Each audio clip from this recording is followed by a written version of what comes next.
Good morning, class 10. Today we will start with the next chapter, control and coordination. So, coming to these terms, what is control? Control is basically the power to restrain and regulate by which something can be started, slowed down, or stopped. And what is coordination? Coordination is the harmonious working of different but interrelated parts so that they perform the activity very smoothly. Like if you are running, then your leg muscles work extra to provide the force that requires more energy. There is increased rate of breathing to supply more oxygen.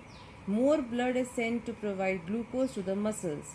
Therefore, multicellular organisms have specialized organs of tissues and organs that provides control and coordination of functions.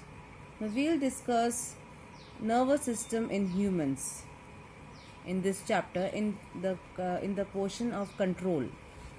So what are the functions of nervous system? Nervous system is very important to maintain the balance of the human body or homeostasis. It is a series of sensory receptors working with the nervous system to provide information about changes in both the internal and external environment. The human nervous system is a complex of interconnected system in which large systems which are comprised of smaller subsystems, each of which have specific structure with specific function. So this is the nervous system in humans.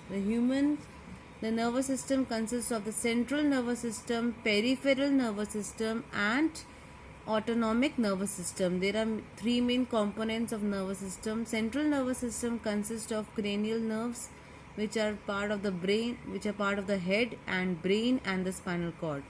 So cranial nerves, brain and spinal cord comes under central nervous system. Peripheral nervous system controls the spinal cord and consists of sensory and motor neurons. Sensory neurons are controlled by the sensory receptors and motor neurons are comprised of somatic system. Autonomic nervous system consists of sympathetic and parasympathetic. So first of all we'll discuss the structure of the neuron, which is the structural and functional unit of the nervous system that is specialized to receive, conduct and transmit impulse. Okay, if a question is asked what is the structural and functional unit of nervous system, you will write the answer neuron. Neuron is very long, sometimes 90 to 100 centimeter long, and it consists of three main parts: cell body, dendrites and axons.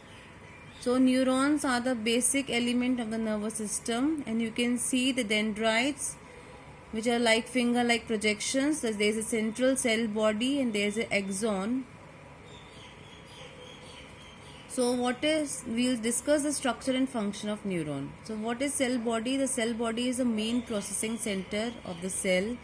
Dendrites are thin branches, extension of the cell body that conduct impulses towards the cell body. Axon is a single branch which conduct nerve impulses away from the cell body. The axon consists of myelin sheath and neurolemma coverings.